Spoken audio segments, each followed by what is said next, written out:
You're listening to Best Practices with Kenny Berger. On this podcast, we talk with the country's top trial lawyers about their approaches to every aspect of practice, from case selection to closing argument.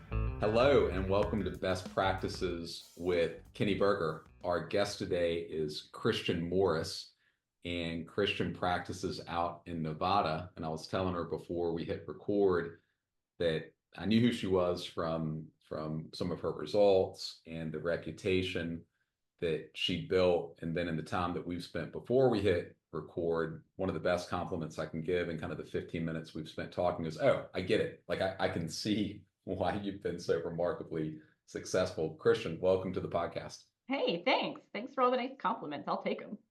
Yeah, and tell us a little bit about yourself for folks who aren't as familiar with who you are. Who are you?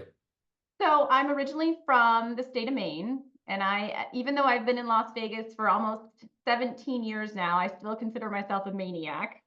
I was raised in rural Maine, so I had a really unique upbringing. No electricity, no running water. We were homeschooled.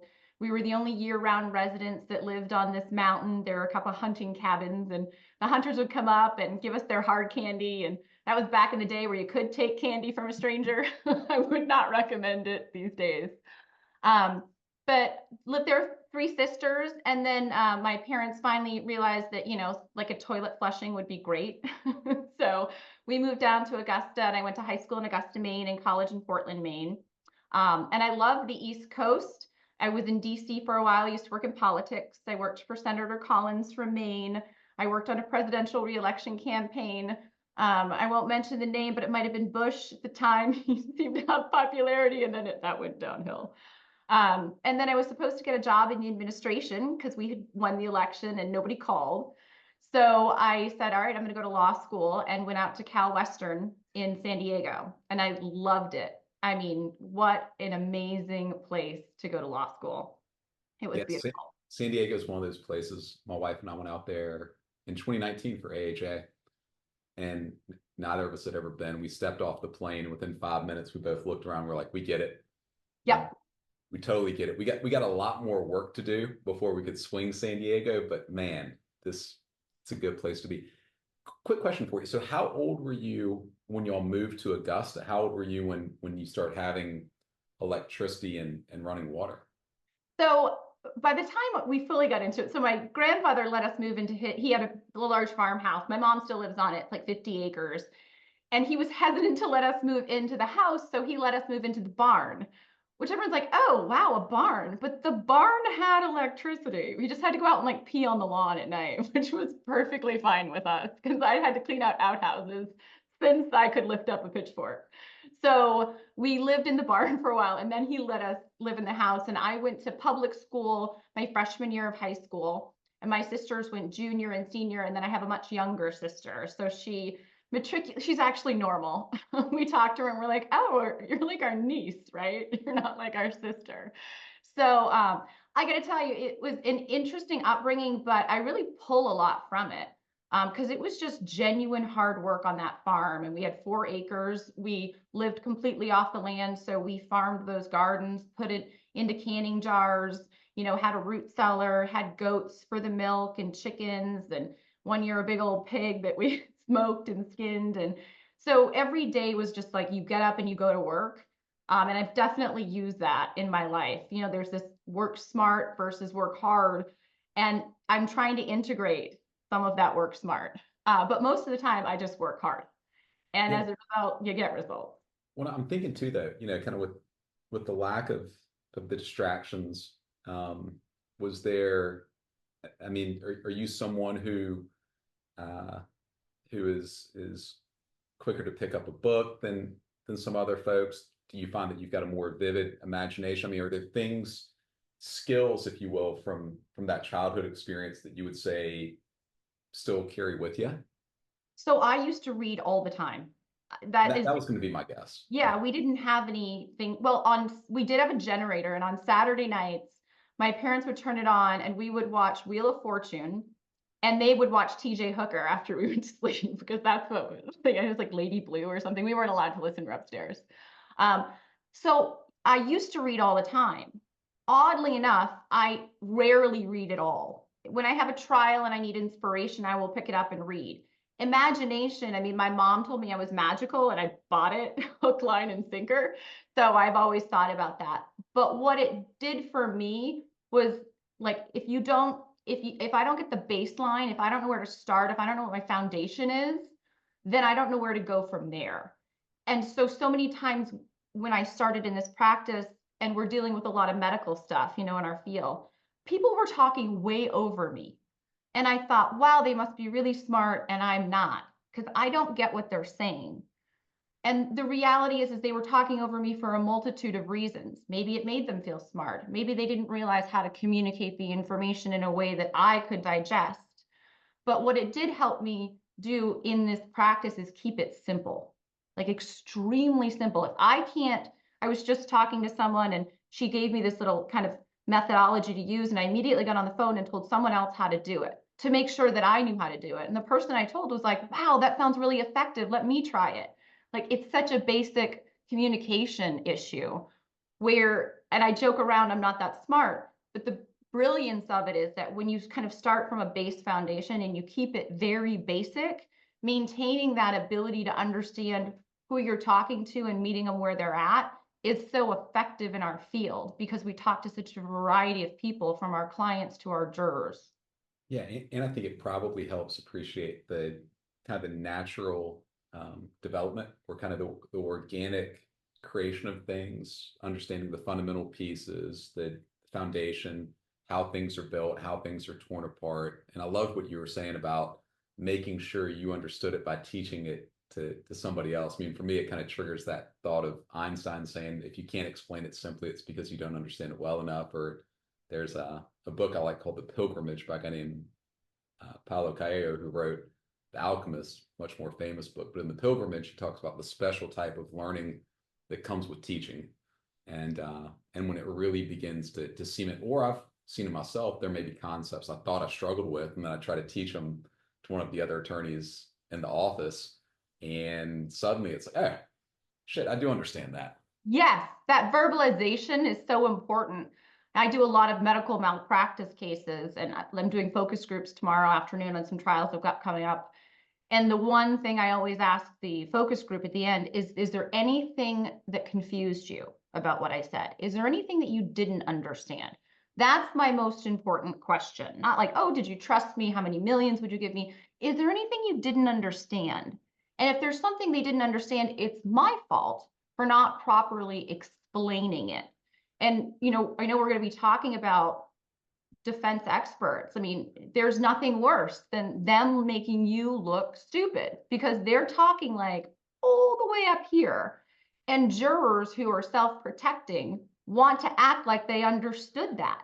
Oh, yeah, obviously the delta V was enough to cause it. You know what I mean? And I'm like, what? How do you even? But what it is this kind of need to understand something. So working with your juror in the beginning and during the cross to say, hey, look, they're not talking to you. They're talking on the way they want to talk. And we need to know, you need to know, because you need to vote at the end of this on how to vote. So let's figure this out. It's a skill set, and it takes a lot to kind of get there because you have to know who you're dealing with on the stand. But that's the danger of defense experts. Frankly, it's the danger sometimes in your own experts. You're like, say what to the what? Like, what did you just say? And I don't understand what that means. And I was just on the phone with a couple of experts, and I'm like, so you're saying I'm okay on causation? Like, I just need to know whether I can link the failure of the AED to the fact that she is no longer with us. You know what I mean? Like, we've just got to figure. The thing goes off, her heart still works. Yeah.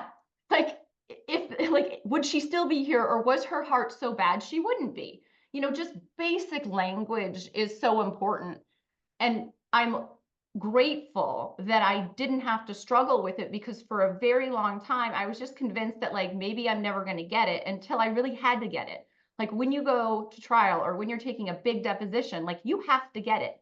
And I'll get on the phone with some of my law clerks. I'll get on the phone with the first year associate and be like, so do you understand what they're saying? Because I don't. And I need to figure out what they're saying so I can make it so basic that I can ask a basic question that makes sense to everyone in the room, except for the person who's going to deny me any answer that has any value to anyone, and make it clear that's what's happening.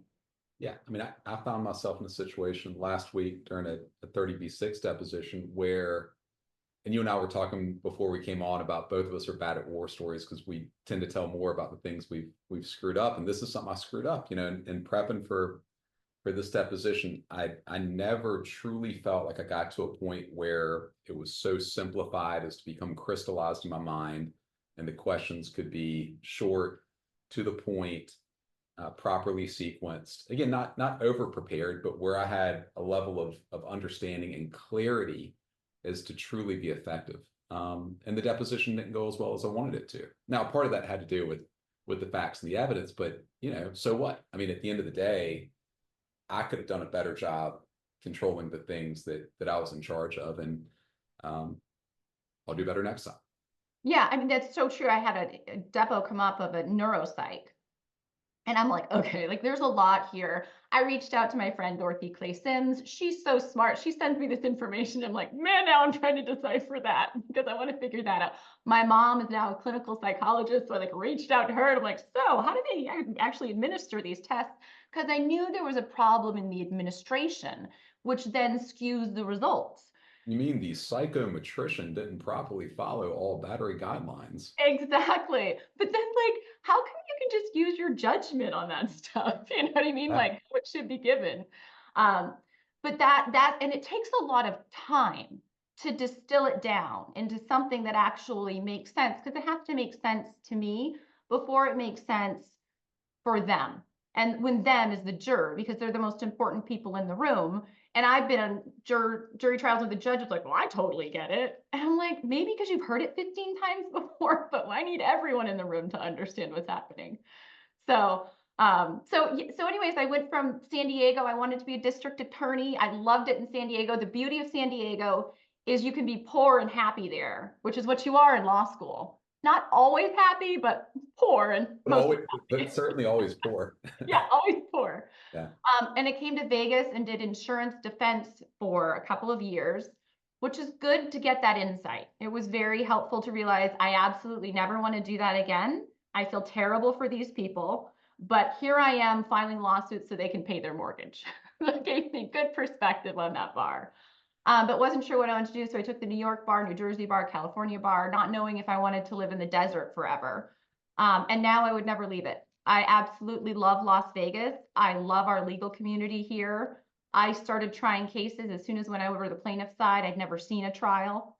So I got thrown to the wolves, which was a beautiful experience because there's only up from there. So it's a nice baseline for me to start from. I love it. And how did you find yourself doing more and more medical malpractice? Well, I'm married to a doctor, so I said, I want to sue all your friends. Is that okay with you? I have a passion for it because of this. You and I chose a profession where we are fiduciaries. We chose not to work at a bank, not to work at a gas station. There is no such thing as 9 to 5. And people trust us, and unfortunately don't trust us enough because a few bad apples do tend to ruin the bunch. But for some reason, doctors, it made no sense to me because we have medical malpractice caps here in Nevada, which I worked on the legislation, testified, I've done it for years, and we finally got some movement on it last year. But it's still a cap. When we finally get to it, it'll be 750 from 350, increasing 80,000 per year. And we got our statute of limitations extended a couple of years. But why can a truck driver kill you and your life is worth millions, and a doctor kill you and your life is worth 350,000? That in itself, also the callousness of one of my first doctor depositions. This is a patient who came to you and they died, and you act like I'm bothering you. Now, if I did something to hurt a client, I would walk around with a cloud over my head. I mean, this was my job. They came to me, they trusted me. And so it's odd to me, one, the lack of, and I mean, I have respect for doctors. My husband's family, every single family member is a doctor, ER, pain management, but they take their jobs seriously. They take their patients' needs seriously. And in all professions, there need to be checks and balances. And there are so few checks and balances in that area that it upsets me. Not that I'm like, oh, wow, these doctors don't get it, but there's so many ways in which the patient is disregarded. And the person who caused this major issue, and I do a lot of like nursing home, bed sore, the patient must be nuts, not the person who never turned them, for days as they developed this life debilitating, life ending bed sore. So it just needs, like everything that we do, it's an important checks and balances. It's unfortunate that not many of us can do it because of the limitations they put on us financially. Yeah, and I think about some of my own family members. I've never really thought about it till now, but kind of in line with that Johns Hopkins study on medical malpractice and being the third leading cause of death. I've been fortunate, thank God, to have my family here, but I was thinking about two or three, four different family members. And for some of them, the closest they have come to death is because of medical negligence. Now they've recovered, the outcomes have ultimately improved, and they've been restored to health, but not for anything other than good luck and a higher power. I mean, it's scary stuff. It is scary. I mean, you need an advocate when you're in the hospital. I had my son at 27 weeks, so he was a micro preemie, and he was 2 pounds, 7 ounces, and went down to 2. And my sister, my youngest sister's a nurse. I had her quit her job, and she did a shift. I did a shift, and my husband did a shift. We were not leaving him alone in that incubator, unfortunately. And he got out alive. That's all I cared about. I told him he gets out alive. I'm not suing you. Don't worry. Actually, I have a doctor and a lawyer and a nurse like hovering. But you need that advocate in there to make sure that they're doing their job, because healthcare providers are overworked and they're overextended and they're underpaid, a majority of them. And so that translates into patient care.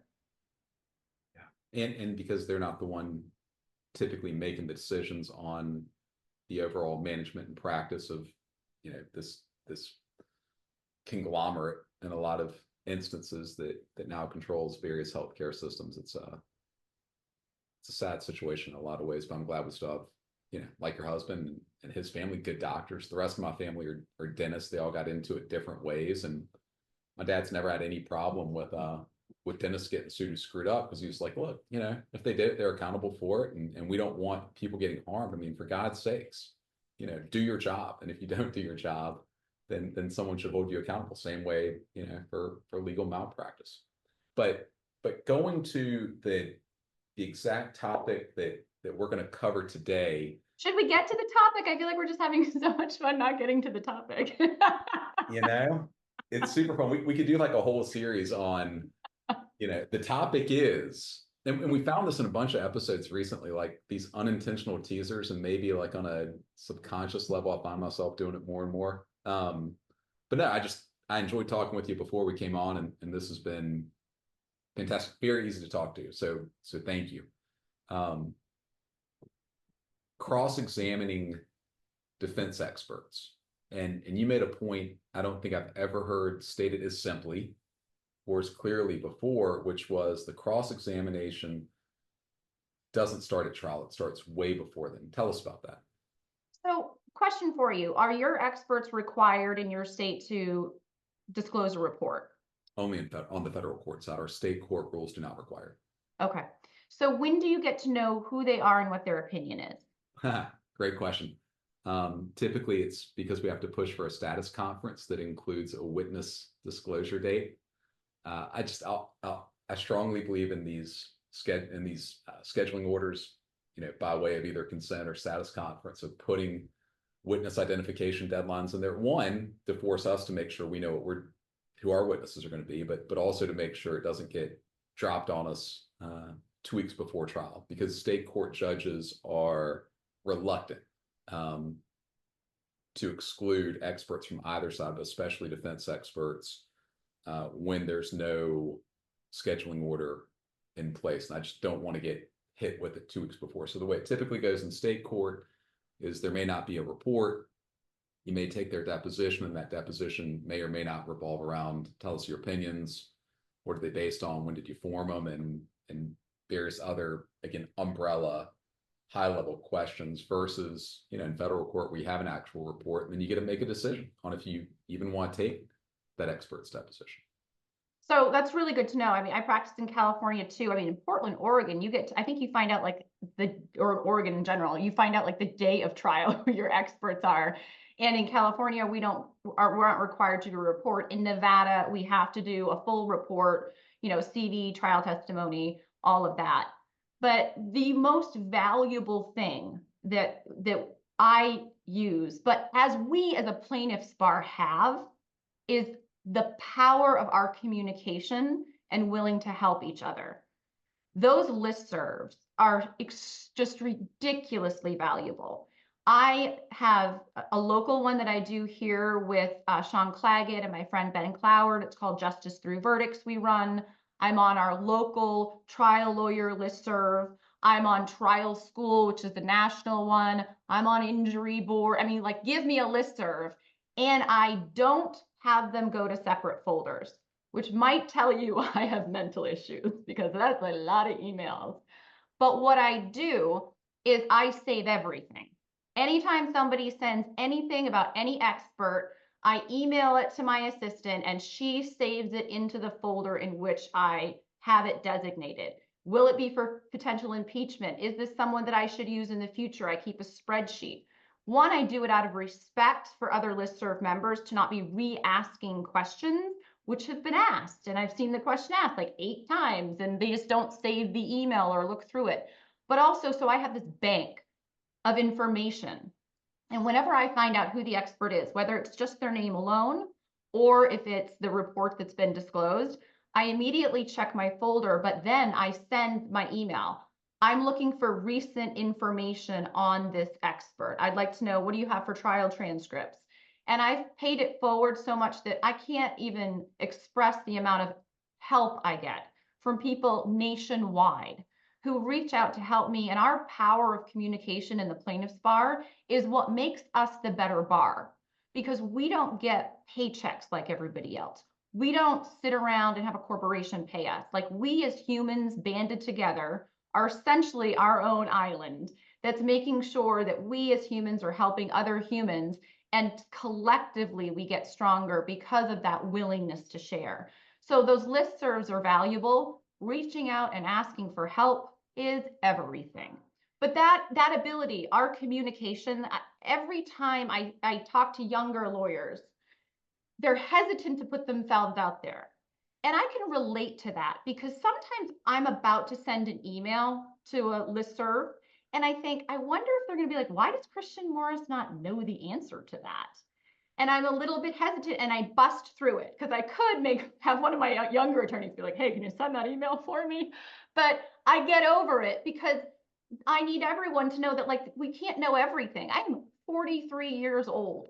I have tried product defect. I have tried, like UIM bad faith, medical malpractice, a food poisoning case, ATV rollover.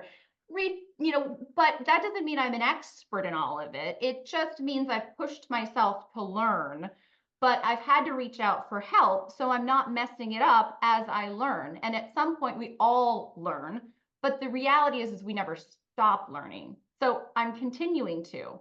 So when I get that information, I ask everyone, what do you got for me? Then I make a decision. Is this someone that I'm ever going to get in the ring with at trial?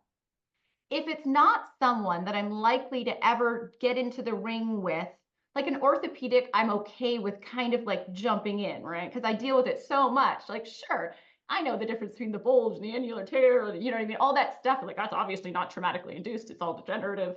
Like, I know their spiel and I'm not digging hard on it.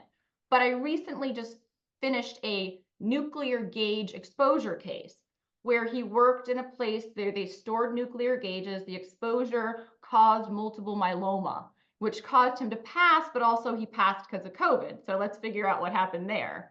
And so I'm getting ready to take these experts depos, and I'm like, you know what? I'm not going to get in the ring with this person. There's just no way that I'm going to legitimately be able to get in. So I took their depositions for a different purpose. I took their depositions to play outside the ring, because generally these experts used to have or have an actual job, not this side gig where they make extra money. So I like to dig into why they do this side gig. Let's figure out what your motivations are. Where is your office for this side gig? Who are your employees for this side gig? Where did you learn how to do this side gig? They didn't teach you that at medical school or wherever their education is from. Like, you don't learn how to do that. So why do you do that? I love it when they say, I like to be a detective, and dig in there, really unfold the mystery. So sometimes if they give me that answer and it works, I put a big detective picture up when I introduce them at trial, right? That's their defining thing. So I take the I mean, deposition. to me, as soon as you said that, it was like, well, all right, if they're the detective, that makes them the Watson in the defense industry, this defense attorney, the Sherlock, Exactly. Yep. And the imagery is great. I've backed off the use of PowerPoint. Um, and I don't mean it disrespectfully, but I find it odd when attorneys put up the PowerPoint for the jury and then slowly read what's on the PowerPoint because the jury's already reading it. I was guilty of it, so I don't say it disrespectfully. I've come to the opinion currently, and we all know our practices ebb and flow, that it's not effective. I've lost eye contact. I've lost attention. The impact is them just reading the words that I'm reading to them, and they're not looking at me, they're just looking at that. And the reality is I was using that as a crutch for my outline. And that was why I was doing what I was doing. I also, if the report comes in, if there's articles, I will pull any article that they have referenced and I will call my experts to say, hey, look, this is what this guy, do you have any articles I can use? Articles are so powerful. I make the decision then, am I deposing this person? Am I playing outside the sandbox of things that I want to talk to them that are just extras? How much do you make doing this? Which is like, that's none of your business, which is one of my favorite.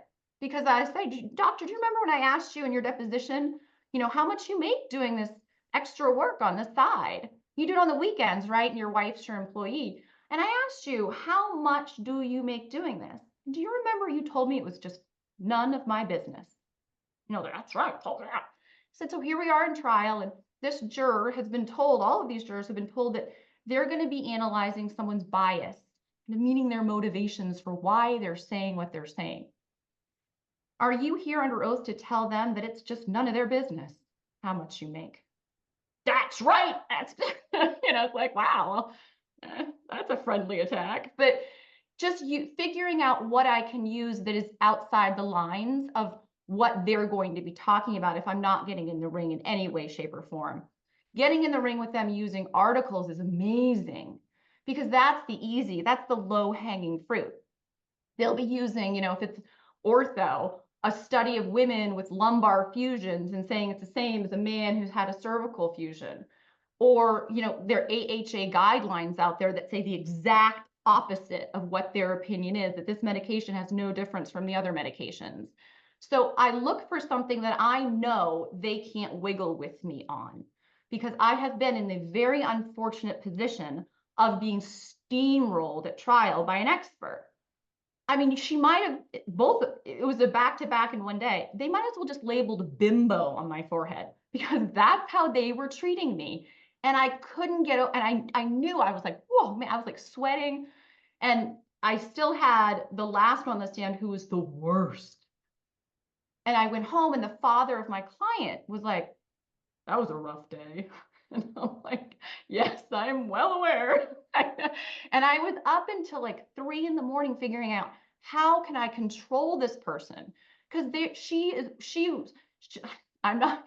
reminded me of like old Mother Hubbard, right? She came in and was just like, who are you? And I remember I deposed her in Philadelphia and she'd made me sweat then too, because I couldn't get around her medically.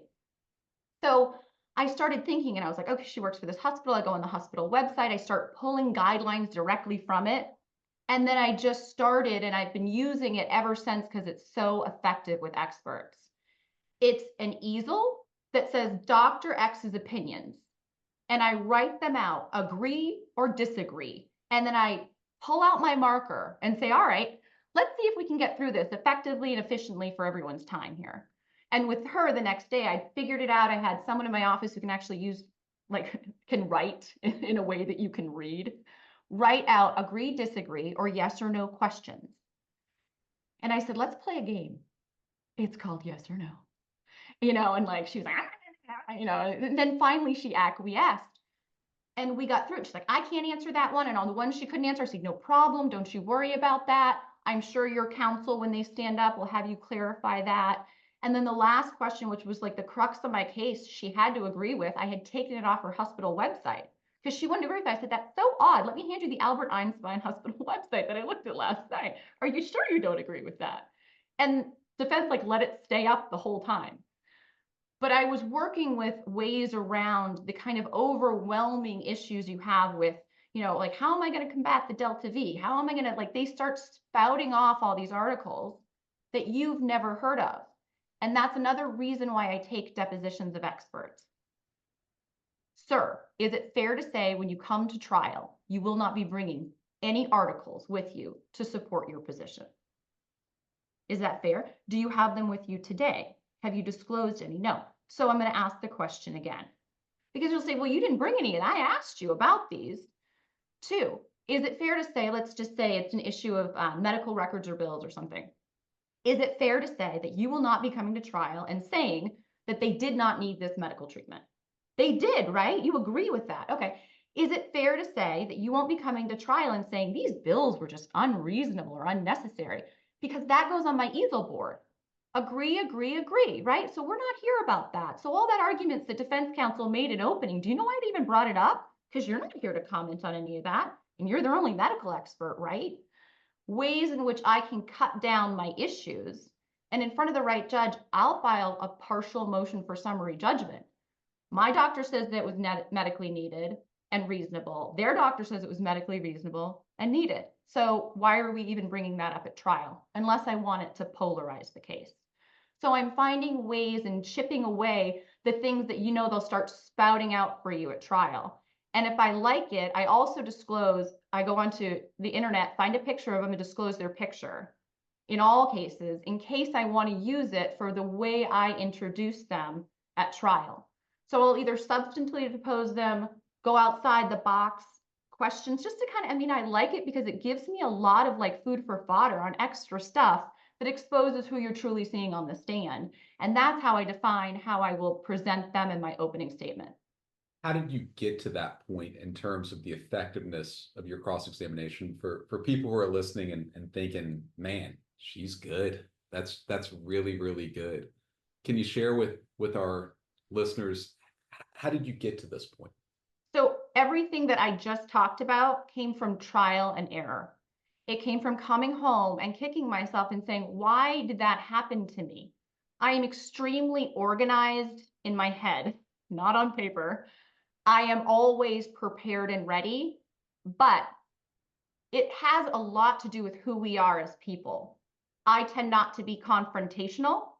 I like to know the outcome that I'm going to get. And experts are unpredictable in that area because they have egos the size of like the Empire State Building, and they will come after that. And so all of those things came from, well, what's my purpose? I always have a purpose, and it's just one. I don't have multiple purposes. What's my purpose in this deposition? Is that to get them to agree with some literature or facts that I know to be what I can use and have my expert help? Or is my purpose to play outside, period? Like, what am I doing in this deposition? In my opening, am I doing it in a way that's legitimate in the way I present them? Because am I going to look like my expert's the fairy princess and that this is the big green giant, or the big green giant's good, isn't he? Who's the bad one? Jolly. No, the Jolly Green Giant's the green beans guy. I don't know. Well, and then I think of because I'm from the East Coast, the ballpark. What is that called? The Green Monster. Green Monster, yeah. Which is actually, I've been to a few games at Fenway. That Green Monster is actually like light green. I remember the first time I went, I was like, it looks way darker on TV. It does look way darker on TV. Yeah. But am I going to do that and show hypocrisy? Is this someone who I should focus on the money issue with or not? Is it going to look ridiculous that both of our experts are making that much money? And from feedback from jurors, and especially as a female trial lawyer, I've learned that if I'm going to go at an expert, if I need to, if there's a purpose for it, I forewarn the jury. And I'll say, we've been down this road, and I'm going to apologize in advance because I'm about to get a little feisty with you. And then they like stop, because the art of cross-exam isn't, quote, winning the day. It's to let the jury know exactly what you think of that person. If you have maintained your credibility in your voir dire and your opening and they trust you, when they see you, be like, I am going to let you know what my thoughts are about this person, or my thoughts are about the junk science that they're relying on. I make it very clear. And I'm not big on like pomp and circumstance. It's the only time I literally will put my hand down. I'm like, this, all right, time's up. Kind of like it's called, my associates say, you just mommed them. Like, all right, that's it. Like playtime's over. We're going to get to this. And most of the time that needs to happen in some fashion, but through trial and error, learning that like, I can't go with this guy medically, or I can't go to the biomech and have it effective. He's going to talk around me. I got to go outside. Or I can't go at someone with this sudden anger, which is opposite of everything I've shown so far, and expect not to be labeled the other B word that we always have to be conscious of. I've learned to warn and know when I'm going there. And that's the same for when I introduce them. How do I want to introduce them? So by the time I get to cross-exam, like they already know what's coming. And so they just like kind of the theatrics of it if it's appropriate in the situation.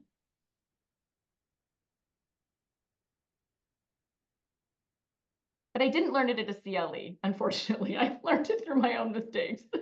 No, and you read my mind on the question. For folks who are listening to this, when it comes to kind of the most common defense expert tricks and myths and the way they like to create ambiguity, the way they like to create complexity, kind of going back to Rick Friedman polarizing the case stuff.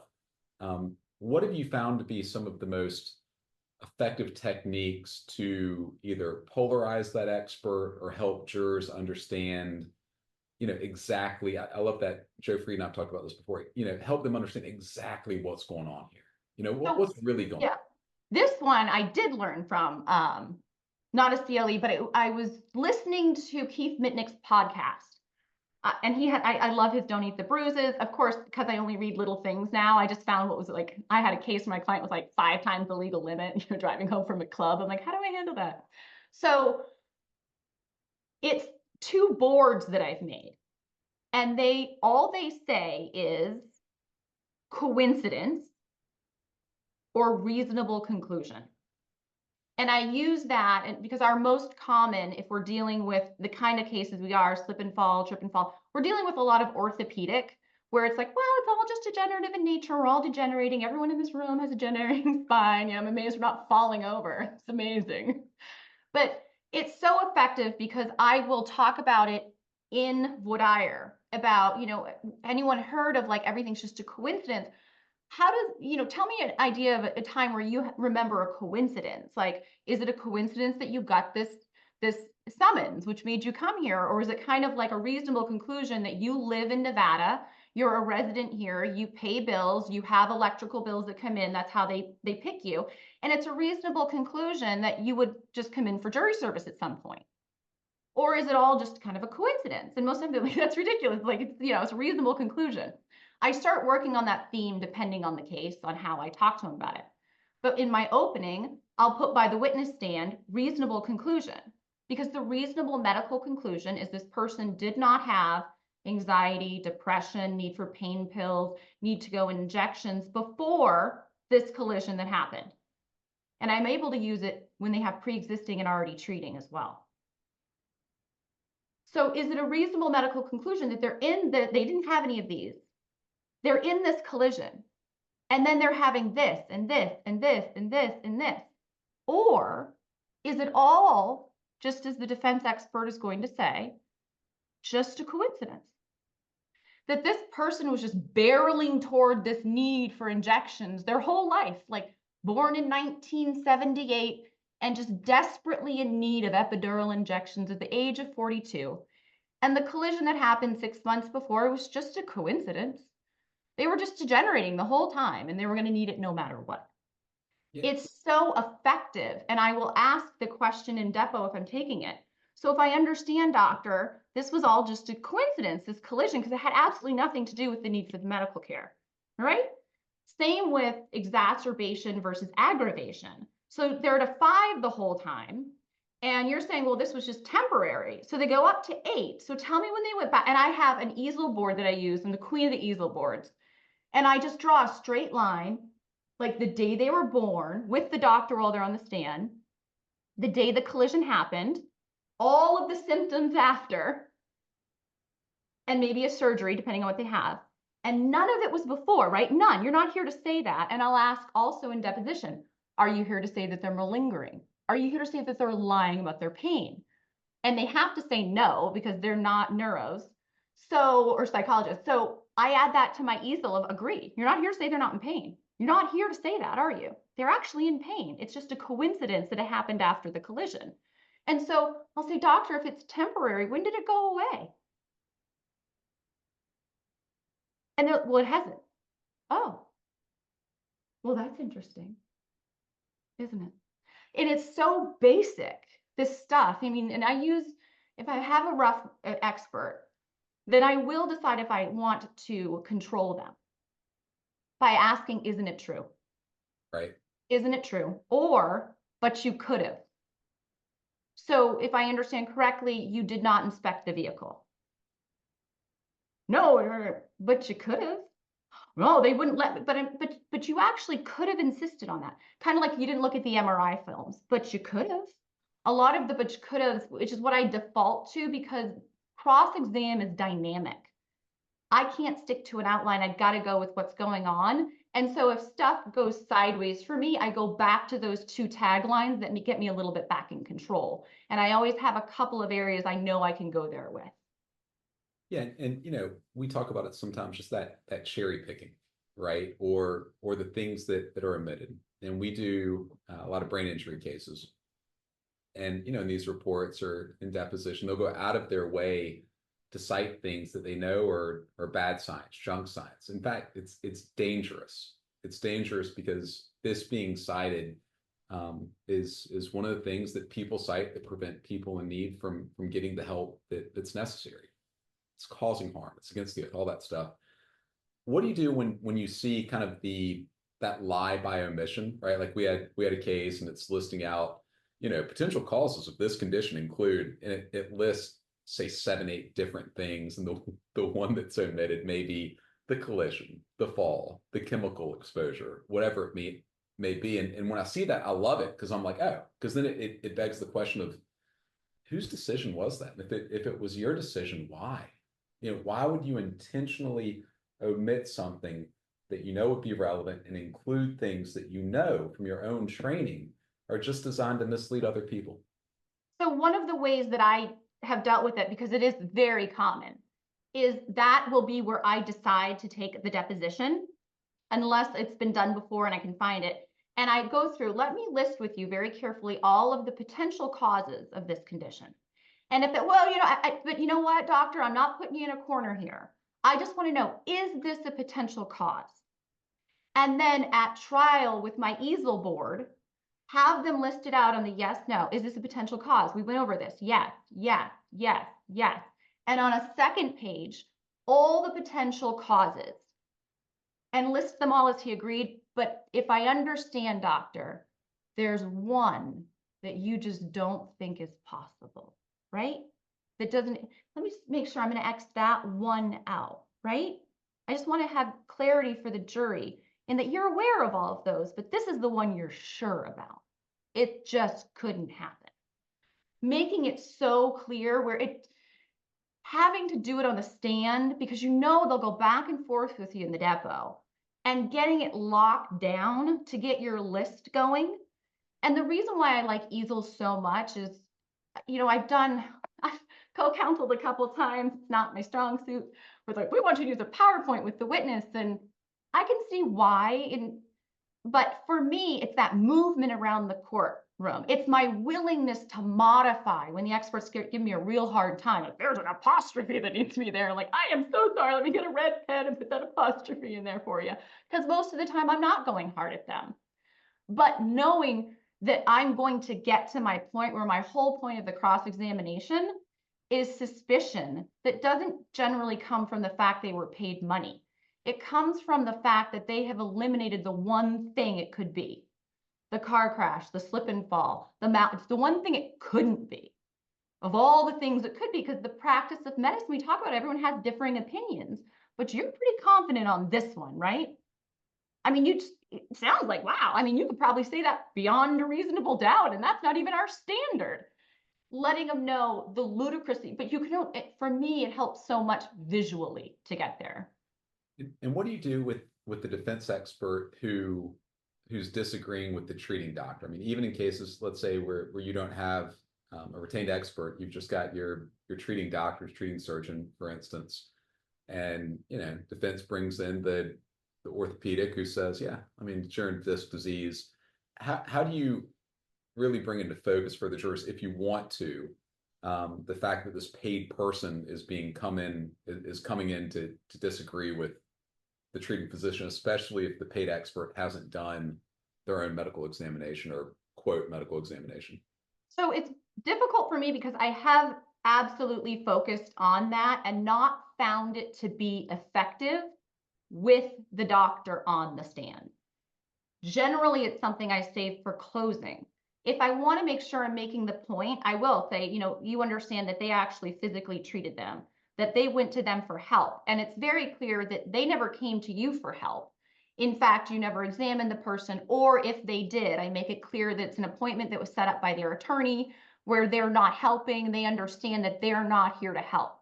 I let that be, I'll make the distinction, but they get defensive, and most of the time it's an effective defense because they're cloaked in, the white coat of being a doctor. So I save that for a different time with them, because I cared for a lot of patients, and there's really not that much different. It's just that we don't have, a doctor-patient relationship. Or sir, do you not understand the medical model? I mean, sir, I know you've never been in medical school. I mean, I'm thinking about, in my experience, the way we teach medicine, you've never been to it, so you won't get it. But let me tell you something about how you can understand patients and their conditions without having to see them, and why I'm so certain here. And it's like, Yeah.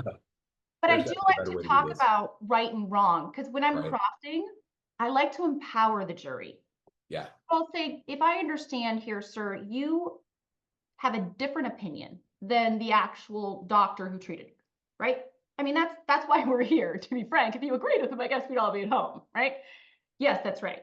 And if I understand correctly, just because I've taken a lot of doctor depositions, doctors can disagree. That's fair, right? I think that you've even said that in some statements. But isn't it true that, sometimes the doctor whose opinion they disagree with, they're just wrong? I'm sure you've been wrong. It doesn't really matter what they say. Yes, I've been wrong. Awesome. No, I've never been wrong. Bullshit. Right. Better. Better. But I'm setting it up for that closing where it's whatever the answer is, I'm using it to say, look, there's the person who put their hands on her, who has the relationship. And that man came and did what he was paid to do.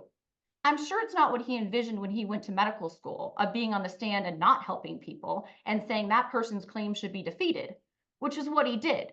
But, that was his job to do. And he came and he did it. And whether I'm bringing the money, and he was paid to do it. I'm not here to disrespect a position that he's taken, but that does not mean he is right. And that's your decision. Is that right? Does he even have the foundation or the basis or the proper motive to come to that conclusion? Because he certainly came to it, and he's come to it before. And I suspect he'll come to it again in another case.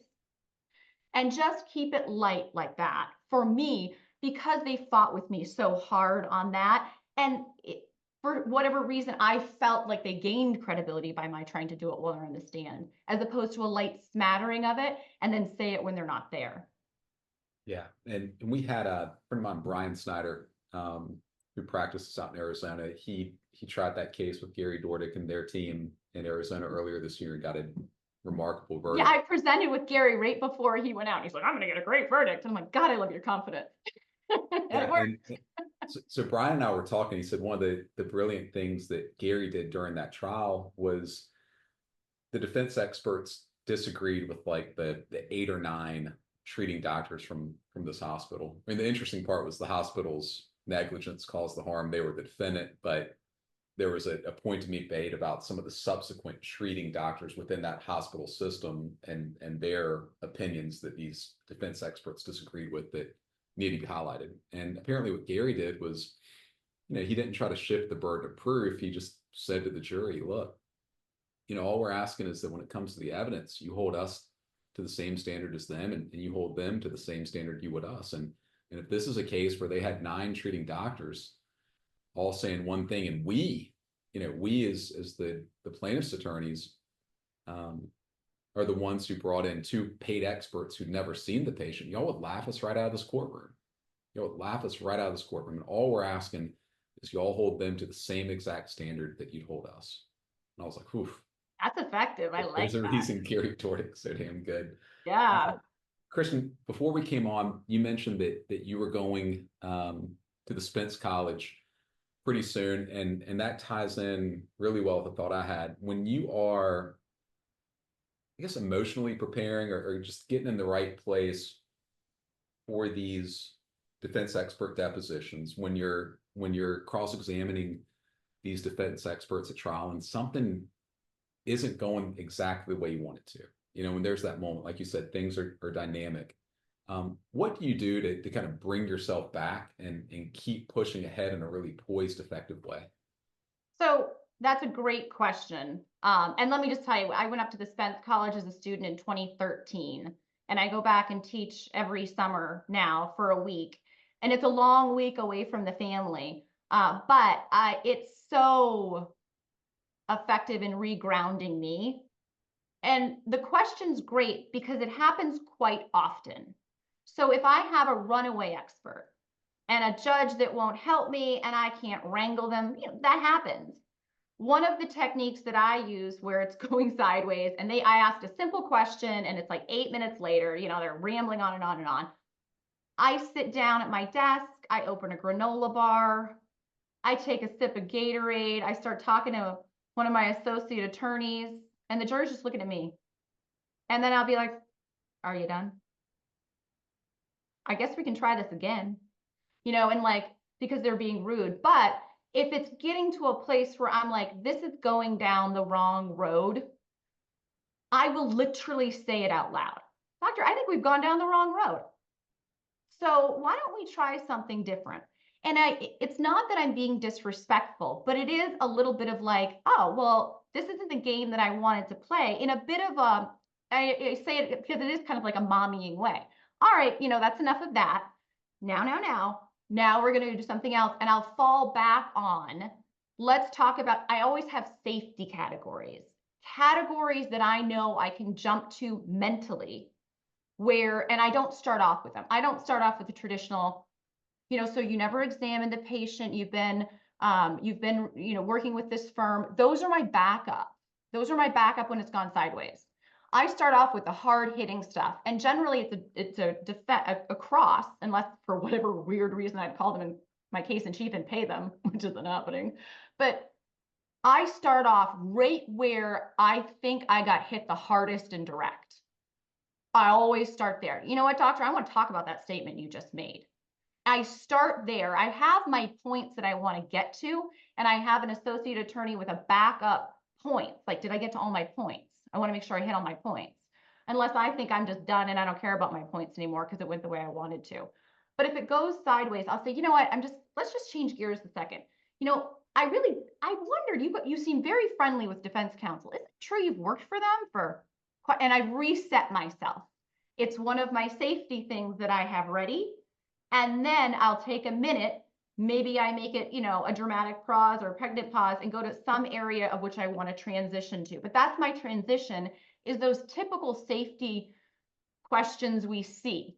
And so by the time you get to the meat of what you want to talk to about the defense expert, the jury's bored. And they've lost the dynamics of where you're like, I just heard you say that. And isn't it true you never said that in your deposition? Like, I'm going right where I want to go in the beginning and then have my safety net, which is what I call my little safety questions.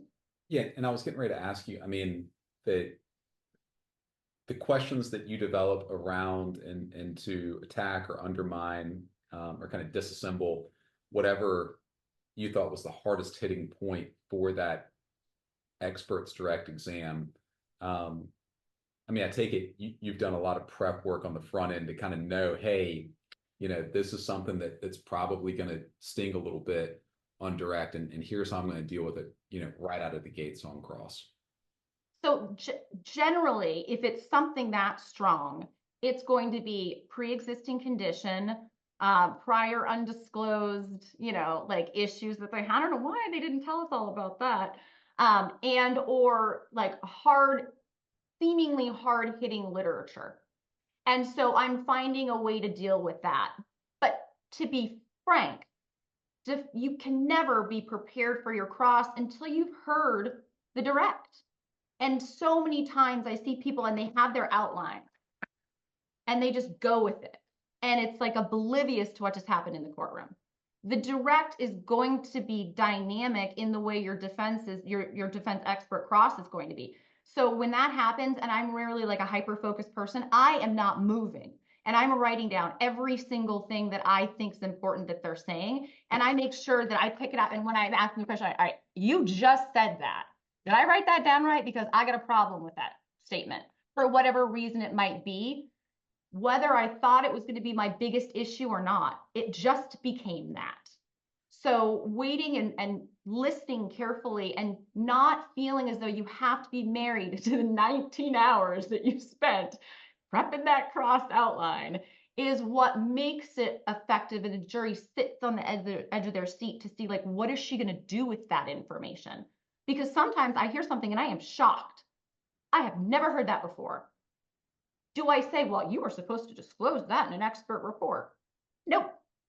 Because the jury doesn't understand those rules. It doesn't really matter. What am I going to do with it now? That's an incredibly dynamic opinion I'm assuming you just came up with. Like, where did it come from? Was it when last night? And that's when I'll sometimes do that. Was it last night after they flew you in? Where'd they put you up? Was it the Golden Nugget? That's the closest casino to us. Did you guys go to dinner? They have a great steakhouse. Whatever I can do to kind of get my point across on the issue I might have. And I'll say stuff, I mean, it kind of, it's not like you're hometowning them, but that natural, aggressive yet passive ability to be like, I'm coming for you, but I'm not really, one comes with experience, right? Like I've been steamrolled so many times, like I'm getting the ability to steamroll others, but it also gives credibility to you with the jury. And they can kind of see what's going on, because cross is the one time you do want the jury excited. You certainly don't want them excited to meet your client and figure out how they lied. That's always a bad thing. But you do want them excited about your cross, which I will do that in my opening. I'll say, I'm gonna be talking to this man, and you're gonna see I've been having problems with his opinions for a very long time. And you're gonna see why. And I just leave it at that if that's the way I've decided to introduce that person. Or if it's a really nice expert, I'll say, this man has an opinion. And you're going to see that while it is his opinion, what is it actually supported by? Because we're going to talk about the science with him, and it's going to be really important. And that's the one time I'm going to ask you to please lean in and look at what we're dealing with. And I keep it so generic because there's nothing worse than a promise and no deliver. You lose trust. So sometimes I just allude to make it easier, but make sure I deliver the dynamics that I promised in opening.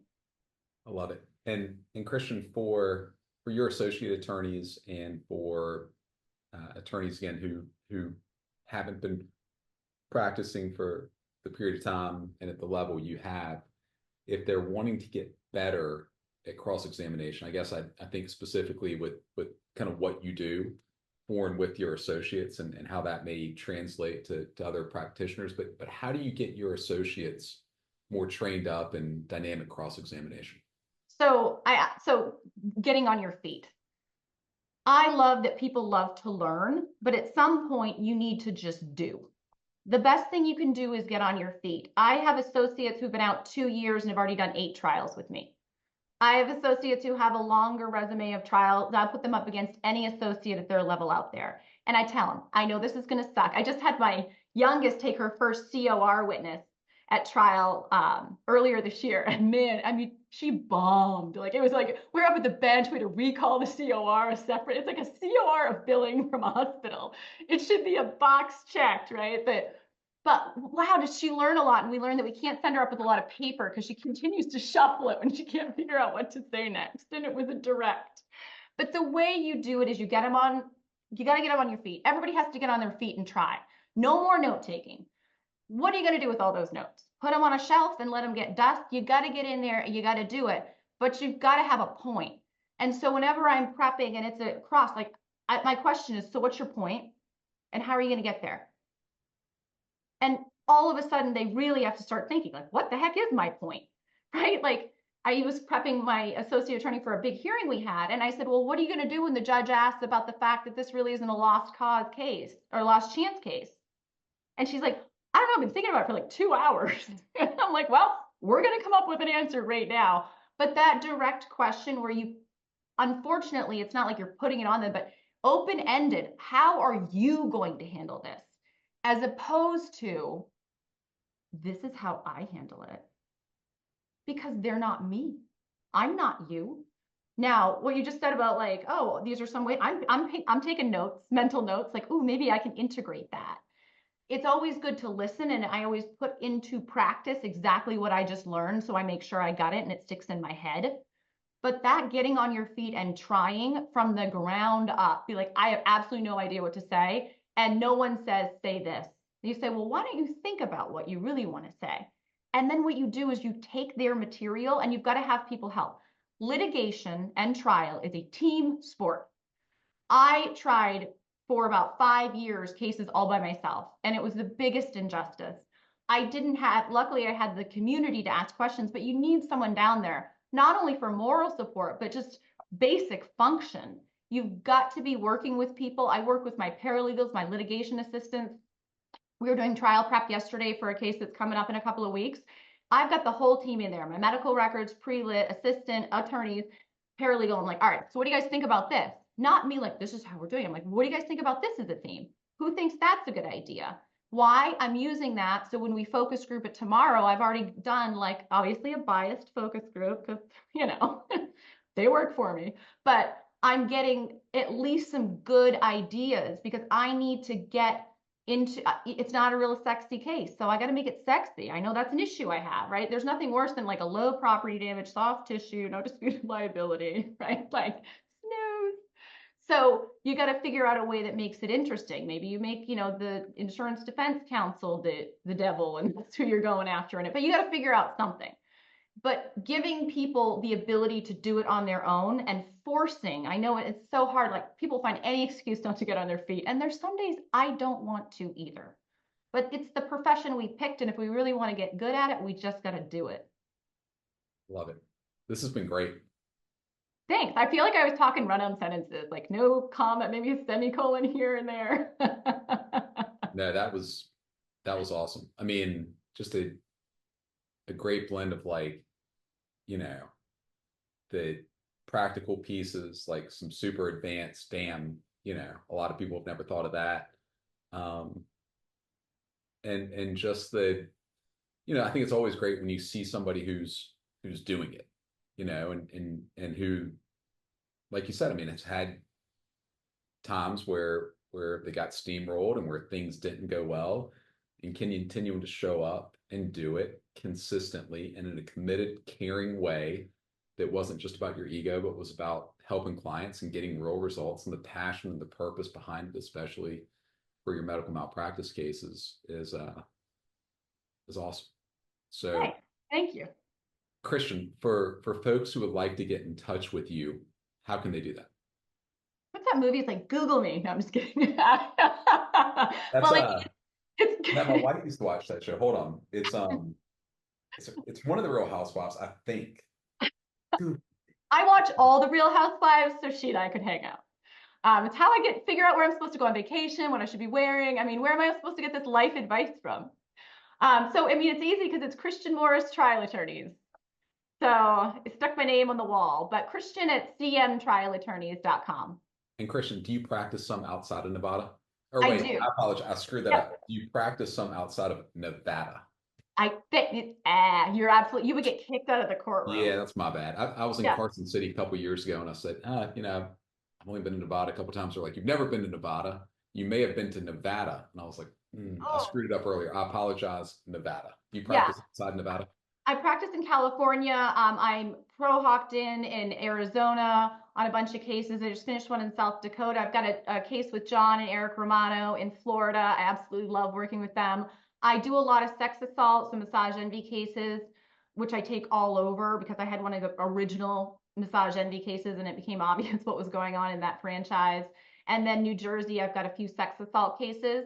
But, I'm obviously it's as a female trial lawyer, I get some really unique cases, which is cool. But the best part of it is that when you go into other jurisdictions and you're working with local attorneys there or you get pro hawked in, that for me is amazing because Nevada is so transient, right? Like I'm getting people from all of the states that I'm going and seeing what their culture is. And so I'll bring it back and I'll have someone on the jury from South Dakota. Like, I was just in Sioux Falls. And I immediately am able to kind of have a better understanding of the mindset because Las Vegas really is, I mean, it's incredibly transient, but we have a very diverse jury jury veneers that come in because we have that. So that's one of the cool parts of practicing here. Very good. Cool. Well, thank you for sharing it with us. Yeah. And ladies and gentlemen, our guest today has been Christian Morse in Nevada, but practicing in a lot of places across the country. I've been your host, Kenny Berger. This has been Best Practices, and we look forward to doing it again soon. Take care.